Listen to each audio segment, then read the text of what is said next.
অভিনেতা দেবকে দেখতে গোবরডাঙ্গার রাস্তায় জনপ্লাবন।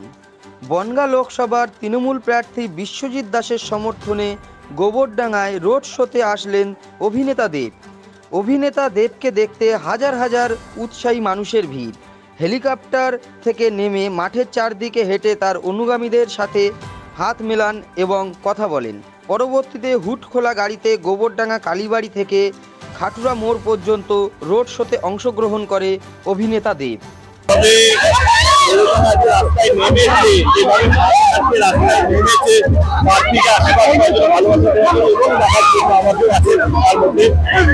আমার মনে হয় যে এই লোকসভা কেন্দ্র প্রচুর ভোটে জয়যুক্ত হবে।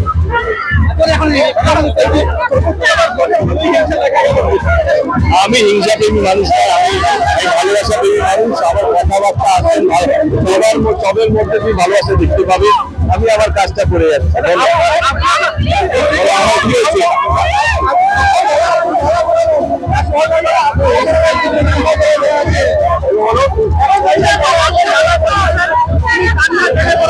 আমাকে দেখা যে আবেগটা, যে ভালোবাসাটা, এটাই তো পাওয়ার পাওনা জীবন। এই ভালোবাসাকে সারা জীবন আঁকড়ে রাখতে চাই। এই জন্য আমি সবসময় এটা বলি, আমার দল বা ওর দল নয়, আমরা সবাই ভারতীয় হবে। সবাইকে ভালো রাখার দায়িত্ব হচ্ছে আমাদের সবার। ভালো থাকবে। জনজোয়ার তো দেখতে পেলেন, অত্যন্ত 50,000 মানুষ আজ গোবরডাঙ্গা রাস্তায় উঠেছিলেন। যে মমতা বন্দ্যোপাধ্যায় এবারে নির্বাচন উন্নয়নের নির্বাচন, আর একদিকে যিনি 5 বছর সাংসদ ছিলেন, মানুষ তার পরিষেবা থেকে বঞ্চিত হয়েছেন। জনসংযোগ বিচ্ছিন্ন একজন মানুষ, ভাওতা দিয়েছেন। কেন্দ্রের সরকার, বাংলা বিরোধী সরকার, বাংলা উন্নয়নটাকে বন্ধ করবার চক্রান্ত করছেন। এনআরসির নামে মানুষকে মিথ্যা বলেছিলেন, আজকে ভাওতা দিচ্ছে।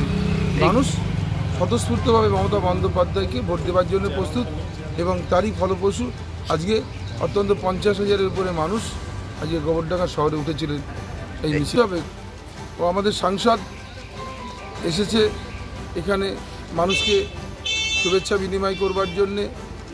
মানুষ তার কথা শুনেছেন, তিনি বলে গিয়েছেন যেখানে আবার আমরা জয় লাভ করার পরে উনি আবার এক বিজয় মিছিল আসবেন।